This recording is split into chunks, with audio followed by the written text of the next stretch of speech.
Star Savior is a turn-based gacha RPG developed by Studio B-Side, the same team behind Counterside. It launched globally on March 19th, just a few days ago. It is available on mobile and PC. It's honestly a lot better on PC than it is on mobile. There are some players that have been having a lot of issues on mobile that should theoretically be resolved very soon. It's a gacha game that I have poured over 40 hours into at this juncture. It's a game I've been having way too much fun in, but is the game ultimately worth playing in 2026? Let's go ahead and take a look. Immediately, you're greeted by an absolute beauty of a character, which I also want to point out is part of the appeal of the game. There are so many incredible looking characters with so much personality. Not only the characters, but their respective arcana as well. These things, like some of the things that you see in this game just leave you drooling. Like, I would have loved to have worked on this game. I would have gotten absolutely nothing done. Now, there is a lot of content to go through. On the one hand, we're going to start here with the battle system. There is the Candle Square, there is the Gauntlet mode, and then the Event mode. We're going to start with the Candle Square first. This is where you're going to farm materials to upgrade your characters. There's exploration quests. These vary in difficulty all the way up to 9. I have not cleared Operation 1736 on normal difficulty yet. I'm currently at like Operation level 9. There's the base investigation. There is the ruins exploration. These are all just items that you use, materials that you use to upgrade your characters, make them more powerful. She steals the bread there and she offers it to you, but then she's like, nah, JK, I'm gonna eat this for myself. Yum, yum. There are hunt quests, the Distorted Emotions, Arctic Assault, and the Forgotten Oath. This is actually where you farm gear for your characters. I just unlocked the 4th difficulty for all of them because I had certain recommended power, certain amount of distance through the operation. There is the Cube Palace. This is a set of very difficult encounters that I've only actually cleared the first level of so far. Thankfully, I can auto protocol through it. There is the Interstellar Corridor. This, I don't know if you played like Blue Archive or you played Negate, but this functions essentially like the tower system where there are different elements. Here's the sun, here's the moon, here's the star corridor. There's the Endless Corridor, which you can actually tackle. It's a series of, well, infinite floors that reward you with a lot of different items, currency, growth materials. I actually haven't done any of the sun corridor yet, so I'll go ahead and show you here, briefly show you what it's like. You, when starting any battle, choose your 4 respective characters. Now, it looks as though you can only use characters of each respective element, which means I'm kind of screwed here because most of my team is level 1. I guess before we get into that, then I'm gonna have to go ahead here and show you what the HQ system is. Otherwise, I'm gonna fail that. It's essentially a hub where you could see a lot of your cute female characters. There's the Regional Dispatch System. This is where you send various different characters out on missions to attempt to earn resources. There is the Starlink, which is actually the feature that I want and need right now. It allows for you to sync the levels of all the characters that you put in to the level of the 4th lowest level of your 4 highest level characters, if that makes sense. So if you have a character that's level like 50, 40, 30, and 20, every character will be synced to level 20 at max until the level 20 character is actually improved. There's the craft shop here. This allows for you to craft gear, which I admittedly have not really taken much advantage of yet. There are multiple tiers of gear as well. While you can craft gear, you can also earn gear by running the specific game mode for it as well. There is the tactical analysis, which is a means in which to upgrade your various different characters that fit in either the in either element, the classes, the breaks. There is a lot of, and I mean a lot of depth to upgrading your characters in the game. I have not unlocked the Moon Garden yet. I don't really know what it is, but I mean, it's a work in progress, right? Then there's your room. This is where you upgrade all the different options and features available. They each require their own unique resource and material as well. This makes all the features that much more beneficial to you. Going back to the battle though, let's jump into the sun corridor. You deploy 4 different characters and then the like your little support skill over on the side. Honestly, this is a team of characters I've never used before. They're very cute, admittedly. Now, you can auto it if you want to. You can also manual it as well. I have it on auto because it's just faster. It's easier. They know more of, you know, what the characters do and how they synergize best with one another and which abilities to perform at which juncture in the battle. The animations are insane though, right? And this is on 2x speed as well, by the way. 2x speed and auto, which makes being a casual player incredibly easy. Although the more difficult the encounters, the more difficult the stage that you're in, the more likely you are to have to manual it, because there are some very difficult encounters in this game. There is a lot of very difficult content in this game, which warrants you not only leveling up your characters, not only crafting and gearing for your characters, but also fully upgrading your characters and trying to make sure every character synergizes best with one another. Now, this dude, I feel like I'm getting my ass kind of kicked, but I feel like we're also about to, yeah, I did that very easily. And as you can see, the characters themselves are also very cute. But that is the corridor system. And goddamn, like, every time I look at the characters in this game, I'm just like, I have not unlocked the Cosmo Gate yet, but that's because the Cosmo Gate is not available in this season of the game. Here is the event mode. I've cleared a decent amount of this, honestly.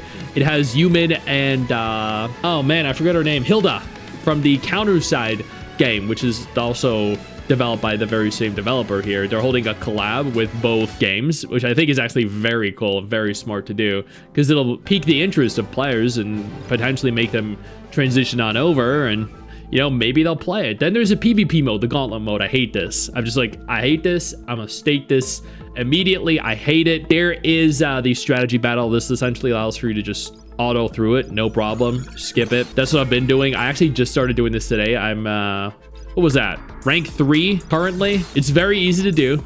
I haven't encountered any issues at all yet, but I think where the PvP really sucks is the actual rank matches, and that's because it is so, like all gacha games, so pay to win. I've fought people that are half my level with characters that aren't as high level as my characters that just wipe me, and the reason for that is because, well, the more you spend, like in all gacha games, the more powerful your characters, and the more powerful your characters, the more likely you are to win. This is my main team though. So far, I've gotten pretty lucky with my polls. I've got like 8 or 9 SSR characters. My characters look phenomenal. Genuinely, these characters look absolutely incredible. I've gotten a bunny girl too, which is actually very rare. She looks awesome. I don't know who she is. There's an Echo girl. I hate that they get extra turns so often in PvP. I was told that's because of their incredibly high speed stat. I don't know how true that is. But, I mean, this is giving you a good look at the combat, right? There's a lot of bounce for her. She got hit hard, and she had a lot of bounce when she got hit. She's adorable. She's gonna bounce a little penguin plushie thing. That's so horrific to look at. And like, I dealt so much damage to them, and I'm the one about to lose. It's unbelievable. Like, I feel like I've lost every ranked PvP match I've done. It doesn't matter how much damage I do or how good my team is. They just get abso-freaking-lutely wiped. And I don't really... I guess it could be because my team doesn't synergize well together, or I don't have, like, a large collection of AoE healers. Actually, you know what? I might win this. I'm not going. I'm kind of curious to see if I do. This might be, like, my second win out of 12 fights. Oh my god, please make it happen. As you can see though, this game is not censored. This game just like gratuitous everything at all times, and I freaking love it. Absolutely, positively love this game. Purely, well, I mean, like, there are multiple reasons to love it, right? Look at these characters. Look at that thong, dude. Look at that booty there. Like, it just leaves you very satisfied, very pleased. Oh my god, I'm gonna win. I am in a state of shock and awe. This is my second win out of 12 fights. God damn. I will take it, and I feel like I don't want to do this ever again. I don't want to do another ranked match ever again. And that's the PvP. And that's why I would steer clear of the PvP, because I just don't like it. Now, with regards to managing your characters, this is how you make them more powerful. Their combat power for my highest level character right now is 9,510. You'll see that she has a bunch of gear equipped. She has her skills upgraded to level 7. You do this from the detail window here. She's currently level 89 out of 90. She requires a lot of materials to upgrade. She's Resonance level 3. You boost your Resonance level just by playing through the game, by breaking through certain milestones. There are skills that you can level up. These also cost materials. Unfortunately, I don't have the materials to upgrade them beyond level 7. There is the Stellar Archive. These are what you equip essentially by clearing through the Uma Musume trading mode, which we'll touch on in a minute here. There is gear. The gear can be upgraded, enhanced. It can be engraved to make it stronger, but then become unequipable for your character. There is an affection system, and then there are outfits. I haven't seen any outfits currently in game at this juncture, but they're apparently being worked on. There's a limit break. She's just so distracting, dude. Like, that should be my intro right there. She's just so unbelievably distracting. Honestly, like, a lot of the characters are very distracting. Some more than others. God damn, I didn't even know who that character is. But damn. I need to see one character. I need to see Ashura here. Okay, we got to see her lip. Oh yeah. Okay, I like it. There is the ability to upgrade your Arcana as well. Arcana are things that are more used, I think, in the journey than anything else. These provide you various different statistical benefits, passive benefits. So the set effects, vitality increased by 6, bond points gained by 8. They provide you training effects, sensory training effects as well. I have 2 SSRs currently, a bunch of SRs. You can upgrade them much like you upgrade the gear, much like you upgrade the characters. There is a guild system. If you all want to participate, you want to join in, then go for it. We have a guild here. It looks like only 24 people signed in today. If you're inactive for 24, maybe 48 hours, you will be kicked and more room will be made available. There are guild missions that you can participate in. There is a guild shop that you can purchase from. There is a guild defense mode, which allows for you to essentially defend your freaking guild. Papa Styx's guild. You fight a dude and you essentially get rewarded based off of how many points you get total. There is a shop, the Apocalypse shop and the Cash shop. The normal shop is completely ordinary. There's nothing at all in there worth noting. The Apocalypse shop, however, allows you to purchase various different materials as part of the daily offers. There's a standard observation and an observation report feature. You can utilize the standard observation records. You get these by doing standard polls. Over here, you can utilize the observation reports. You can buy upgrade materials. Over here, you can purchase a guaranteed SSR character. Once you accumulate 200 points, this is exactly the same as is in Nikke. There is the ability here to use your gauntlet points to purchase materials too. This is probably the only reason I would do the PvP. I don't want to do the PvP. I absolutely hate it, but I mean, it provides you currency to actually purchase things that might otherwise be too difficult to. And there are the exploration quest items, hunt quest items, the Cosmo Gate items. You utilize the points, coins, currency you have there to buy materials. There are supply packs. There is the special observation. Utilize your featured observation records. This is the currency that you accumulate as you do limited pulls for saviors, for Arcana. There's a mainstream mode here that features the main story. I actually think the main story is very cute. I've cleared chapter 0, chapter 1, chapter 2, which was actually very good, chapter 3, which was also very good, and I love some of the live 2D animations going on in the background for this. Well, I haven't cleared all of, I haven't cleared chapter 3 yet, but working my way through it. And then chapter 4 I can't see, but I'm looking forward to seeing what that has to offer. There is the operation mode. This is a complete idle mode where you move through stage after stage. As you continue to clear each stage, you get materials, you get resources, and then after clearing every single chapter, you get a free 10 pull. A lot of free 10 pulls. You get thousands of premium currency and thousands of total pulls just by playing the game. There's a journey mode here. I'm gonna go ahead and choose Lacey. I'm gonna auto equip Ashura and Frey onto her. These are fine. Now you can auto journey if you want, or you can go through it manually. I think manually provides you the option of having a better result overall. Whereas if you let it go through auto, you're going to probably end up with a lower score ultimately, but it's faster, especially if you want to gear other characters. I'm gonna go ahead here and skip everything just so I can get into it and show you what it is, but it's essentially like a classroom and your character goes to school. It's like some kind of major academy. When you're in school, you have the option of training. There are various different stats you can put into: strength, vitality, endurance, focus, protection. They're all very important depending on the class of the character that you choose.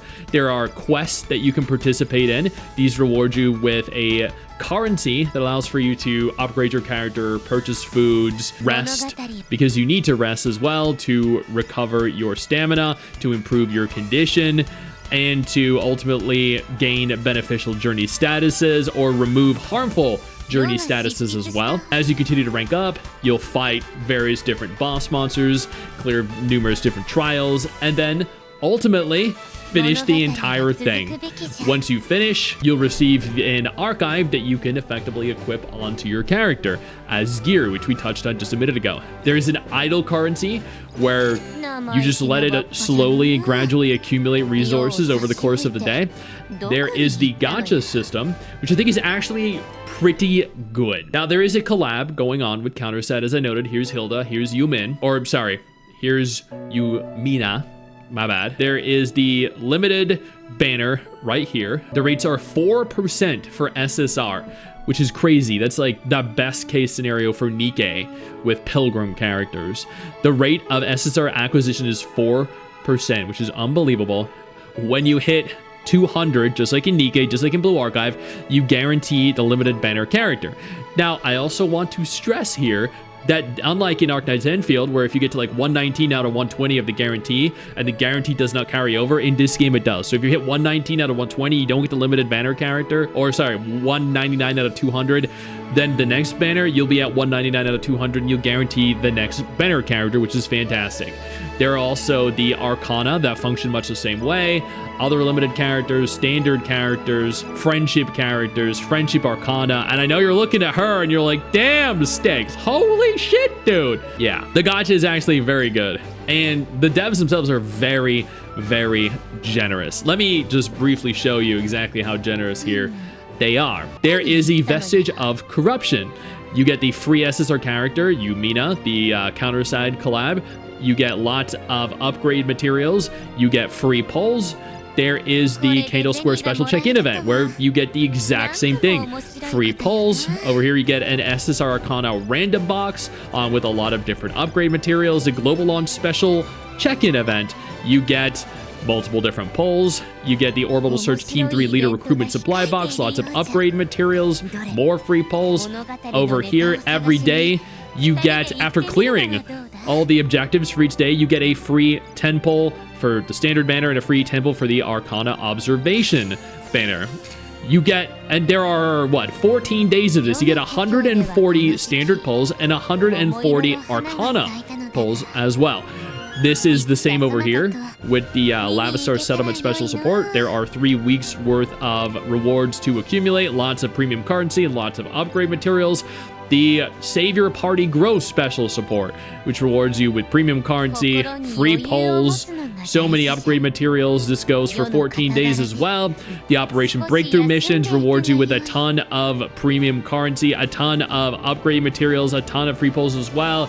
There is the Interstellar Corridor Conquest mission, same thing, 500 for clearing depth level 30. You get, where is it? 5 free polls for clearing depth level 50. Same for everything. So many upgrade materials, free polls, premium currency everywhere. The 2.0 update celebration missions that reward you with free limited polls, free standard polls, premium currency, upgrade materials. The special starting check-in event rewards you with hundreds of premium currency, a free SSR Savior box that you get to choose a free SSR character, and just, dude, it never ends. There's always so much to accumulate, so much to do, and just they're unbelievably generous. So much more so than any gacha game I've played in the last year. Now, that isn't to say that down the line they're not going to be, or that they're going to be as generous as they are now. This is the honeymoon period, but I'm going to take every minute of this I can get and enjoy every single second of it. Now let's break down my rating Content, 7 out of 10. There is so much to do, seriously, so much content, but the game just launched, so it may run out pretty quickly. Difficulty, 7 out of 10. The game isn't too difficult, but difficult enough where you can't clear all of the available content within the first couple weeks of release. Free-to-play friendliness, 8 out of 10. They've been ridiculously generous so far, with a solid gacha system as well. The reason this isn't 9 or 10 is because we need to see how generous they are months down the line. Gameplay, 7 out of 10. It's fun. The training mode and the normal combat modes. Graphics, 7 out of 10. Graphically, the game looks really, really damn good. Environments, combat effects, character animations. Sound, 5 out of 10. It's not great, but decent enough to not be irritating. Story, 5 out of 10. Like the sound, it's decent. It's cute. It's got lots of personality, but also not overly complex. Voice acting, 7 out of 10. I wish there was an option for an English dub, but this was still pretty damn good. World, 5 out of 10. It has a pretty bright, vibrant world that's very beautiful. I just wish there was more elaboration on it. Fun, 9 out of 10. I've poured in over 40 hours in 4 days. If that is not a testament to how much fun I've been having, I don't know what is. Overall, I'd give this 67 degenerate waifus, or 6.7 out of 10. A very fun game that is likely to become a regular side game of mine. I know you think that you just hit the end of the video, and technically, yeah, you have. And I know your first reaction is to close out of it at this juncture, but don't.